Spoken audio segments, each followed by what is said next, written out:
மக்களே, ஒரு முட்டை மசாலா செய்ய போகிறோம். அதுக்கு முட்டையை வேக வச்சு லேசாக பெப்பர் தூவி வச்சுருக்கேன். வெங்காயம் வெட்டி வச்சுருக்கேன். இதில் வெள்ளைப்பூடு, சின்ன சீரகம், பெருஞ்சீரகம், மிளகாய்த்தூள் போட்டு அரைச்சி அந்த மசாலா செய்ய போகிறோம்.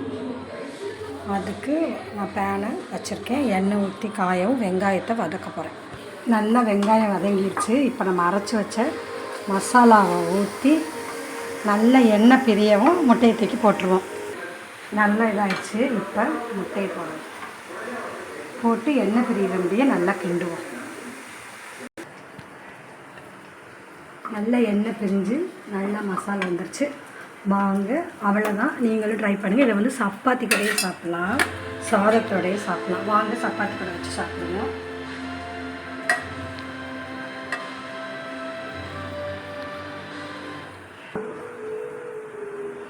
நீங்களும் ட்ரை பண்ணுங்கள், சூப்பராக இருக்கும்.